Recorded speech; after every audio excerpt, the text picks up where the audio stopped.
Stop, tu roules sur le boulevard BD, cet album est fait pour toi. L'affaire Markovitch, quand la 5ème République a failli imploser de l'intérieur. Le vieux général s'apprête à tirer sa révérence. Mais qui pour reprendre le flambeau? Qui pour s'approprier le trône? Une guerre de succession, comme au plus bel âge du Moyen-Âge, secoue le sérail politique français où tous les coups seront permis. Et ce, d'autant plus que le roi semble plus que jamais conscient de sa fin proche. Ses lieutenants et capitaines le savent. Et si lui-même y participait en agissant dans l'ombre? Sa garde rapprochée s'apprête à se déchirer. Il ne lui manque plus qu'un prétexte pour entamer les hostilités. Et ce dernier arrive le 1er octobre 1968. Stefan Markovitch, homme à tout faire yougoslave d'Alain Delon, est retrouvé mort dans des conditions suspectes. Loin d'être un simple chauffeur garde du corps, il a quelques casseroles derrière lui et mêlé à de sombres petits trafics. Ayant assisté par hasard à la découverte du cadavre, un journaliste du Figaro, Pierre Lefebvre, décide d'investiguer plus en profondeur. Enquête, rencontre, recherche, il finit par tomber sur le scoop. Il jette ainsi un pavé dans la mare en découvrant que Markovitch organisait également des parties fines.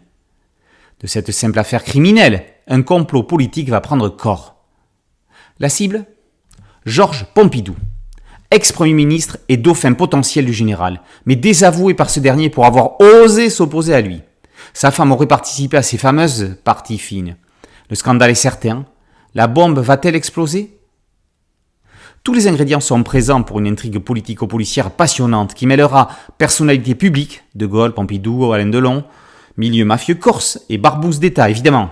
Bref, entre guerre politique, enquête criminelle, affaires de mœurs, sexe et complot ourdi par des services secrets, la vérité sortira-t-elle de cette adaptation remarquable de Jean-Yves Le Naour ?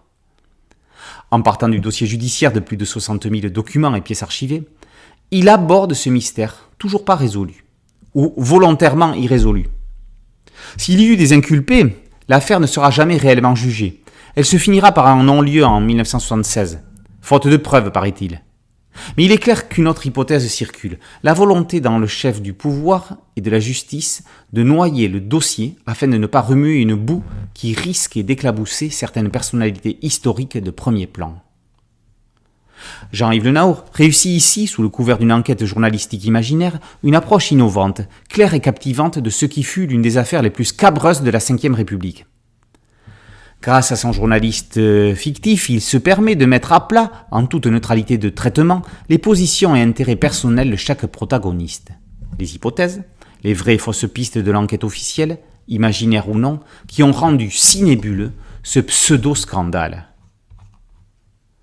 Un véritable travail scénaristique permettant d'éviter une approche trop historique à laquelle Jean-Yves Le Naour nous a habitués dans ses albums précédents. Nous pensons évidemment ici aux 4 albums qu'il a consacrés au général de Gaulle chez Bambou. Pour lui, l'histoire est un roman vrai, absolument passionnant et que jamais un scénariste, aussi chevronné soit-il, ne pourrait imaginer autant de rebondissements. Et il est vrai que rassembler dans un même scénario BD De Gaulle, Pompidou, Delon, Marc Antony n'aurait pas été évident, si ces derniers ne l'avaient pas été dans la réalité de cette année 1968.